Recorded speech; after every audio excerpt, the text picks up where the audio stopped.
Hey friends, welcome back to the channel. Today I wanted to take you outside with me to the garden. I have a few chores. I need to feed the chickens, collect their eggs, and then I want to talk about gardening and specifically growing peppers. This year I grew jalapeno peppers, habanero peppers, poblano peppers, and green bell peppers. I grew them all in the same garden bed, but I separated them with lavender so that they wouldn't cross-pollinate. So I'm going to show you that and how I use those peppers. But first I am collecting eggs. It's so funny. It doesn't matter how many chicken boxes you have and how many chickens you have. They'll all share the same nesting box and lay their eggs all in the same place. We started out this year with a dozen chickens, and about 8 of those we had picked up from the local farm store. And of course we ended up getting 2 roosters. We always end up getting roosters. So we are down to about 10 chickens at the moment, and just started getting blue eggs yesterday from our Americanas. So we're super excited about that. This is the fall garden. So it's not looking in its prime. I've already harvested all of the butternut squash, but it is time to harvest these peppers because we are going to start getting a frost, and I don't want these to get damaged by a frost. So jalapeno peppers turn red if they stay on the plant longer. They're perfectly great to pick when they're a beautiful, vibrant green color. But the red is super pretty too, so I like to let some of them turn red so that when I'm making my cowboy candy or chili, the red color is really pretty. And it doesn't really change the flavor to me.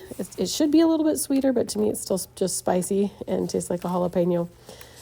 I did plant my poblano peppers and my habanero peppers by my jalapeno peppers this year. They're all a little spicy. Poblanos aren't very spicy. If you remove the seeds, they're not spicy at all. But I am going to fill this basket up about halfway today, and that's going to take me a little while to go through. I am going to show you how to ferment chopped jalapenos, which make a great garnish to tacos, chili, any kind of soup, any pizza, or anything you want to add a little spice to. And I will also link my cowboy candy recipe below in the description. But that just basically you make a syrup and then you can your sliced jalapenos in this delicious syrup. So you have a sweet and spicy garnish that is delicious on top of cheese and crackers. So I really filled this basket up, and that was just a portion, not even a third of the peppers on these 4 spicy pepper plants. On the other side of these lavender, I have my 2 bell pepper plants, and I separated them with lavender because one year I planted my sweet peppers next to my hot peppers, and they cross-pollinated, and my sweet peppers became spicy to the point where my kids couldn't even eat them. And so that was a real bummer. So this year I separated them with 5 lavender plants, and I'm happy to report that planting lavender flowers between your spicy and sweet peppers does prevent cross-pollination. So if you are going to be planting peppers, you really don't need that many pepper plants, but you do need to separate spicy peppers from sweet peppers to make sure that you're not cross-pollinating. I am separating some of these peppers and putting them into a colander to wash. So I will wash a bunch of the jalapeno peppers, and there's a lot of dirt on them, even though this is in a raised bed. You know, when you're watering or when it rains, dirt splashes up on them. My chickens get out every once in a while and will get into the garden boxes. So giving them a good wash is always a good idea. And I'm not using hot water, I am using cold water because I am going to ferment this first batch of preserved jalapenos. So fermented jalapenos last about 6 months in the refrigerator, and the first thing you're going to do after washing your peppers off is you're going to make a brine. And I'm going to do a 1/2 gallon jar of fermented jalapenos. So I am going to get a half a gallon or 2 quarts of water into my saucepan with 2 tablespoons, basically a tablespoon per quart of salt. I'm using a pink Himalayan salt here, an iodine-free salt. And I'm going just to heat this over low heat and dissolve the salt into the water. And then I'm going to cool it because you don't want to cook your peppers. Your peppers naturally have healthy bacteria on the outside of them, which is why I use a cold water to rinse them off. I don't want to get rid of that healthy bacteria. So I am going to use a cold water, wash my jalapenos, and then I'm going to make this brine and let it cool off completely before I pour it into the jar with my sliced jalapenos. Most people would recommend wearing gloves when you're slicing jalapenos, which, yes, definitely is a good idea. You always get some of their juices on your hands, no matter how careful that you are. But I am going to slice these up, and then because our family does not like things to be too spicy, I'm going to get all these sliced jalapenos and put them back into my colander. And then I'm going to rinse them under cold water again and shake the colander around and rinse them for a couple minutes. And this just helps get rid of extra jalapeno seeds, which is a main source of heat. So I am reducing the amount of spice in these jalapenos by rinsing them off in the sink and shaking them through the colander.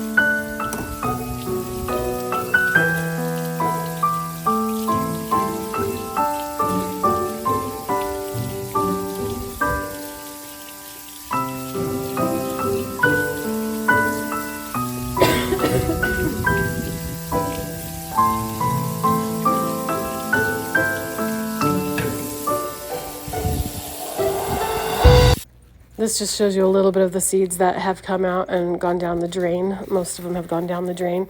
Now that I have gotten rid of most of the extra jalapeno seeds, I'm going to fill a half-gallon jar. And I am going to also use a sauerkraut pounder, a little wooden pounder, to push these down into my jar and make sure I get as many in there as I can before I fill it with a brine. These are going to be delicious in the refrigerator. We're going to keep them there, and my husband and I will probably eat most of them, but they will also, we just really love cheese and crackers, and so these are going to go great on cheese and crackers. I also love to stuff jalapenos with cream cheese and bacon and do like a jalapeno popper type of appetizer. I do have that recipe on the blog, also at farmhouseharvest.net, and I will link that in the description box below.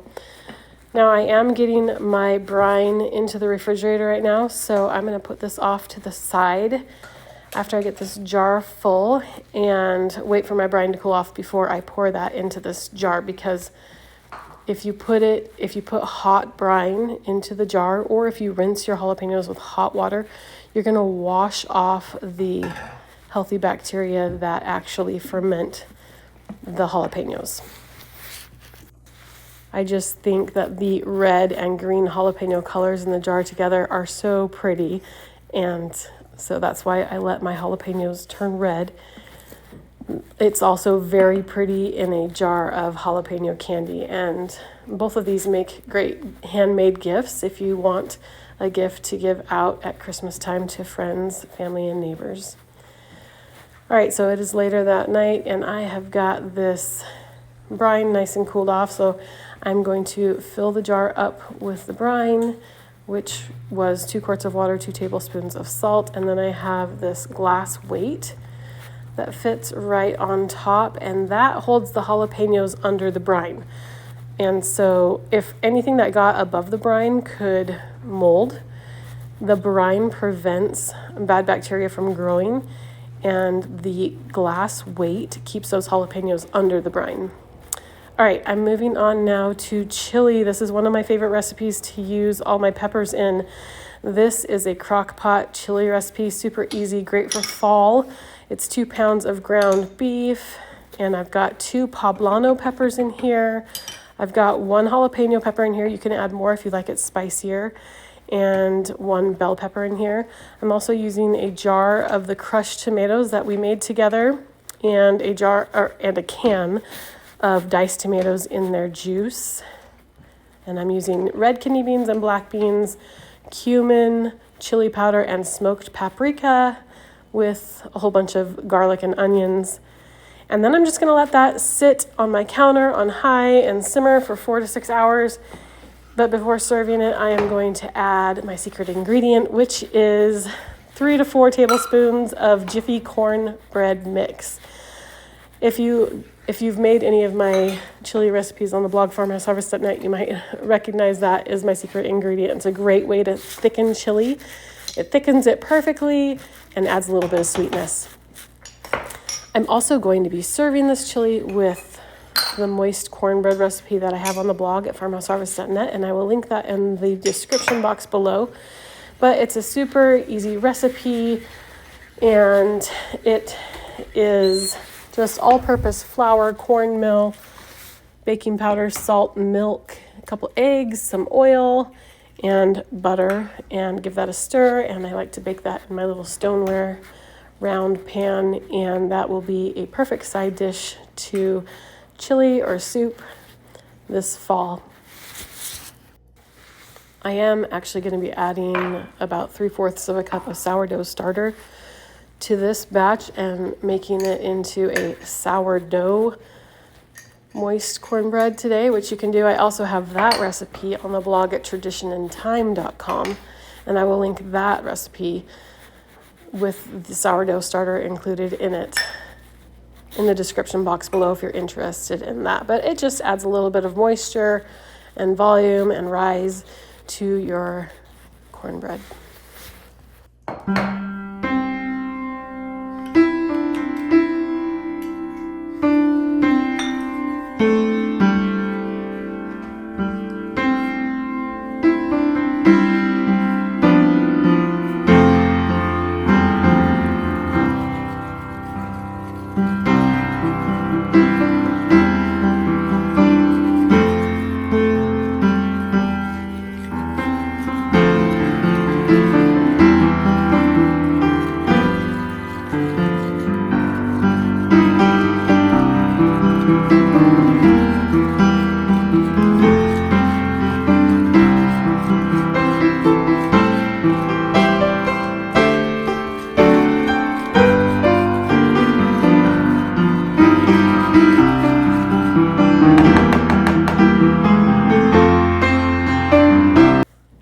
At this point, you can put plastic wrap over this. Since I added sourdough starter, you can actually just let it ferment on the counter and let that sourdough starter culture break down the glutens and ferment them inside the flour that is in this recipe. And that would make it easier on your digestion, give it a little sourdough flavor. Or you can go ahead and just bake it right away, which I am doing tonight because I don't have time to let it sit on the counter. If you do, it's great. Definitely do it, and it will make it a lot fluffier if you let it sit on the counter for a couple hours until you bake it. This chili has been sitting on the counter for about 4 hours. I have added about 4 tablespoons of my Jiffy cornbread mix and stirred that in until it was nice and thick, and you can just see the texture. It's just the perfect thickness, if you ask me, for chili. I like my chili to be thick, not runny. And this is loaded with meat and veggies. It's super healthy, super filling and hearty, and perfect topped with a bunch of cheese. And I'm also going to top it with some chopped onions and sour cream today. You could also top it with some sliced avocados. That would be delicious, or some chopped cilantro. There's so many different ways to garnish your chili It's kind of nice. It's one of those things that everyone can top it the way they like it. But it definitely goes good with cornbread, and it is a perfect warm fall dinner. Thank you so much for watching this video. If you haven't subscribed yet, please do, and we'll see you next time.